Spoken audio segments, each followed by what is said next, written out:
Hello everyone, I am Mike. I am just putting together a series here of videos to help you get your first LiDAR course together. This is not meant to be an advanced series. This is just the basics and how I do LiDAR courses. There are lots of different ways, and feel free to learn from a lot of different people out there because there are many people who are more knowledgeable than I am, but a lot of the basic videos have kind of gone away as people have started businesses. Making LiDAR courses. They're doing a fantastic job for the community, but a lot of us want to create our own courses as well. So I am taking a look at that. Now, the course that we've been working on so far is Quail Meadows. The last video we took and we put together a folder, and in that folder we put all of the LiDAR data, we put in the EPSG data, and we put a course down here. We put a blank course file in this folder. So everything's all in one folder sitting on my desktop. I keep all the folders that I'm working on my desktop, and then when I finish them, I put them into another folder over here. There are different things that we'll do with that folder, and I'll show you as we go along. So today's lesson, we're going to be talking about Chad's tool. And we already showed you where to get Chad's tool from and how to get that. Refer back to the first video if you haven't gotten it, but I've got my GUI right here, which is basically just a software program, and I'm going to go ahead and open that, and it takes a couple minutes. Even if you have a fast computer, this does open rather slow. So we'll go ahead and just wait here. And the good thing is that I have everything all set up and ready to go for me here. So once it opens up, we can get going. Now, we're on the Course Tools tab. It just opens on that tab. And what first thing we got to do is we've got to import a course. Before we do that, we've got to point it to where we want it to go. So I clicked on the select course directory. Mine's on my desktop, so I'm going to go to my desktop, and then I'm going to click Quail Meadows. And I'm just pointing it to that location. So that's good. Okay, so I'm going to import the course. There is my blank course file that I created in TGC earlier on. So I'm going to go ahead and click on that.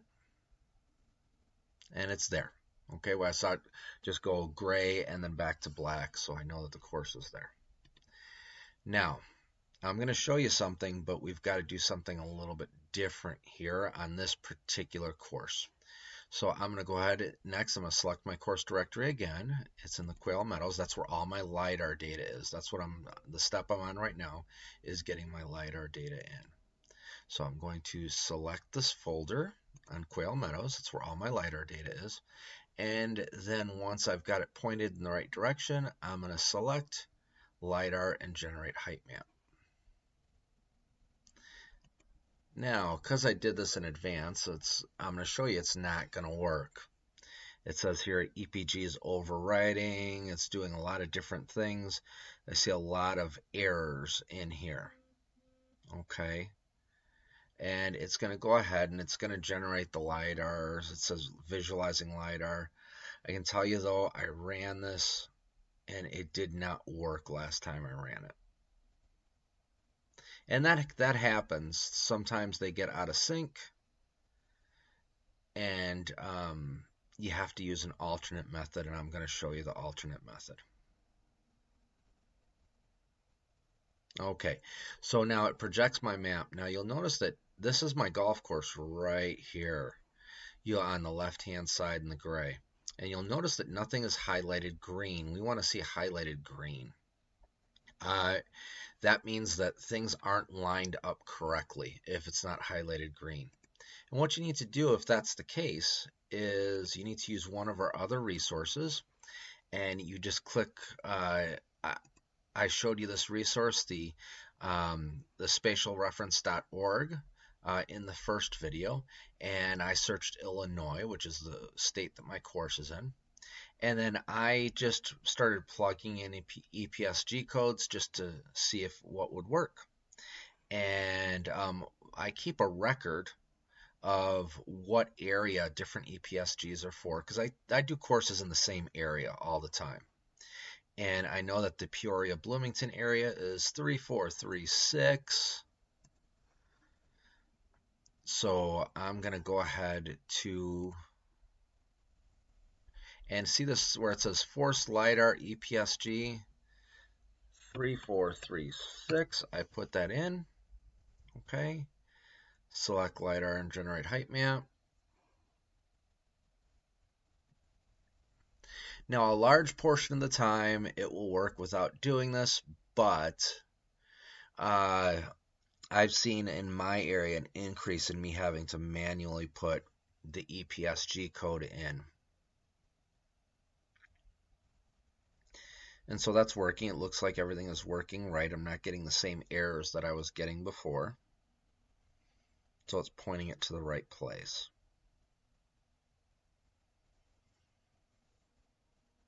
Now see how I have all that green there? That's my golf course. That's where all the features are mapped at.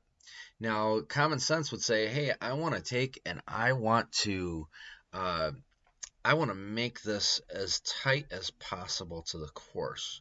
But you don't want to do that. You want to take and you want to make it larger. And we'll go ahead and do some things in a little bit.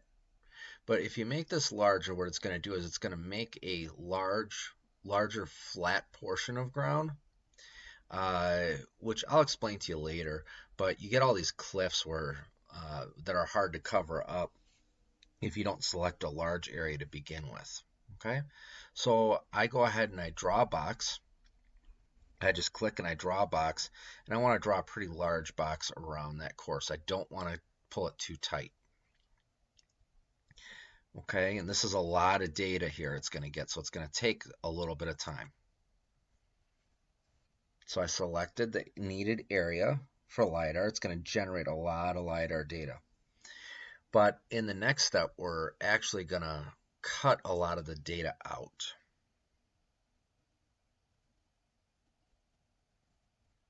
So it doesn't make our course file huge. If we have a huge course file, then we don't have room to add all the details that we want.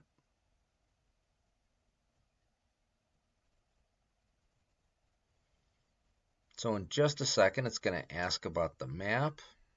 So we're getting our tree ratio in.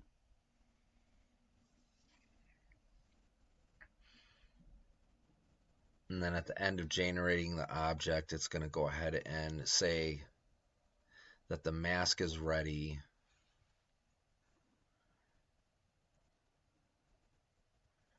And we'll get the mask and edit that.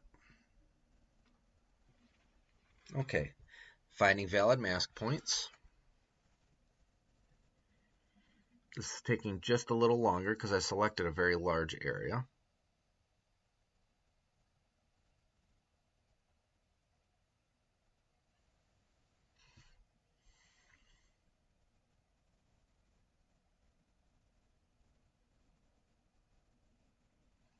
So there's not a lot you can do at this point. Pretty much you just have to wait and let it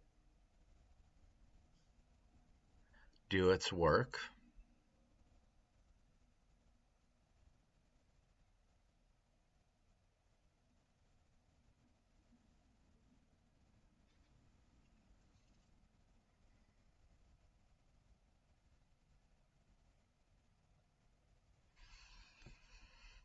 So it's taking a look at all the heights of the trees right now. So it's got objects. Those objects are from OSM. Now it's doing trees. It's trying to find the heights of each tree so then it gets an idea of what kind of tree it is and how tall it is. And it's great that it does this automatically. It did not used to do this. When I first started designing courses, you had to do this all manually.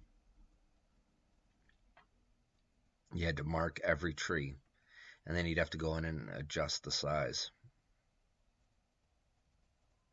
There's still some adjustments you might need to make on special trees. Like I was doing a course and it had willow trees on it, a couple particular willow trees that are large and wide, and they cut off some angles, and it imported them in as oak trees, and I had to take and change that tree because it was very particular to that course and that location.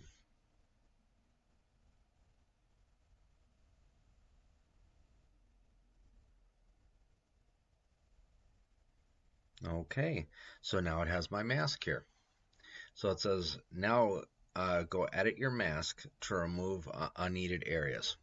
So I go to my Quail Meadows folder, and I'm going to see a file in there that says mask. I'm going to right click on it because it's going to open it as a picture if I just go ahead and open it there. I'm going to edit with Paint 3D. You can do it with anything that you typically use, but Paint 3D is a free program on Windows. So I'm going to go ahead and I'm going to do what's called red masking. So I'm going to go ahead and select 2D shapes. I'm going to select square, and then anything that I don't need as part of the course, I'm going to red mask. And when I red mask it, it basically tells the program I don't need objects from this area. Okay, so I'm going to select my line as red, select. Okay, so it's not going to import objects from that area now.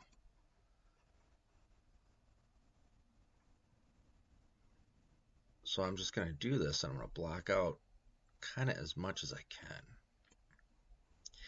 And what that'll allow me to import more objects into the game.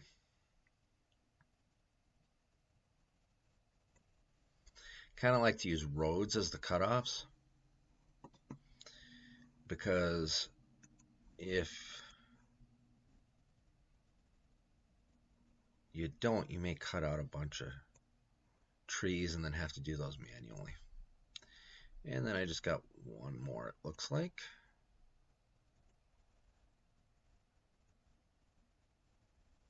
So I just kind of followed roads there.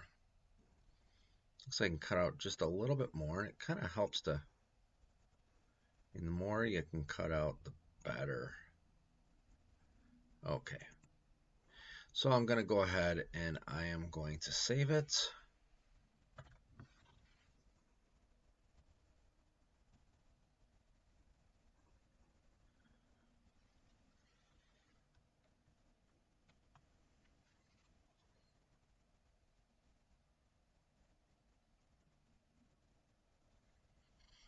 All right.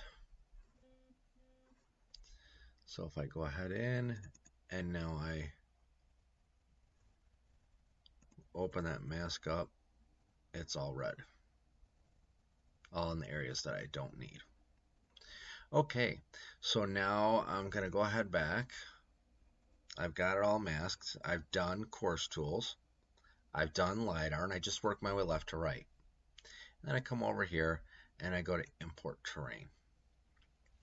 Now, in my import terrain, I just go down. I need to import bunkers. I need to import greens, fairways, driving ranges, tee boxes, import rough, water, cart paths, walking paths, import holes, import buildings.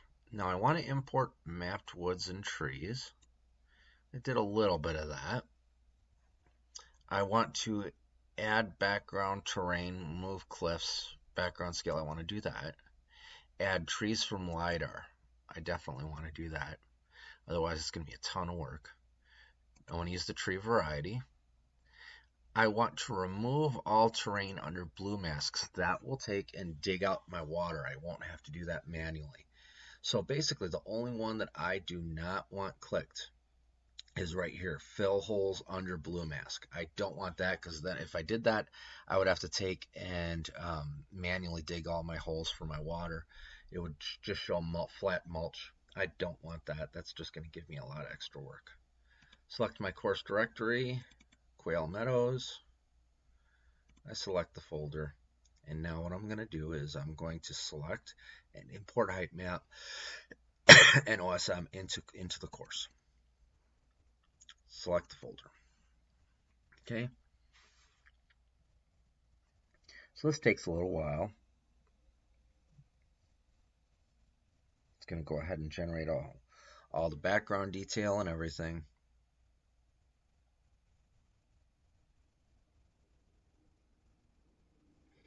Probably takes about 3-4 minutes maybe to do this step.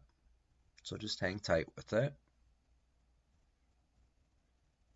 It's taking in reading a lot of information and putting it together.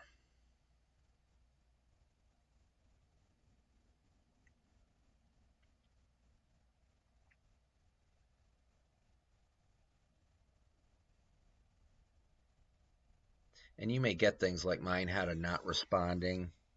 You may get things like that, but just let it sit.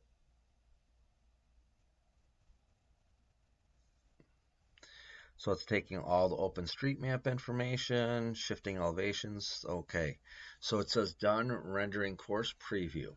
So after I get that, what I want to do is I want to go over to course tools. And I notice that I can see all of my holes. I notice that I've got those yellow dots. That's all tree data and different LiDAR data sitting there. So all that information has imported its way in. So I'm doing good there. So what I'm going to do is I am going to go ahead to the export course. I need to make sure the course is named. It's named Quail Meadows. And then I'm going to go ahead and I am going to just hit export course. I do want to export it to my Quail Meadows folder. So I hit save. Oh, I want to name it here actually.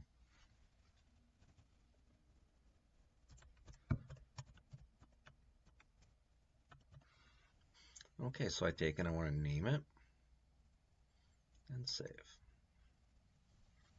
Now you'll see in the black it says saving course as Quail Meadows .course. And when it's fully saved, you'll see the course pops back up. All right. So now I'm going to go over. I'm not going to close that quite yet. I'm going to go over and make sure I've got the course folder, the course file there. There it is, quailmeadows.course. All right, what do I need to do with that? Well, and in the next video, we're going to go ahead and we're going to drop that in TGC. And we're going to drop it in the correct folder. We'll open it up and we'll start our work.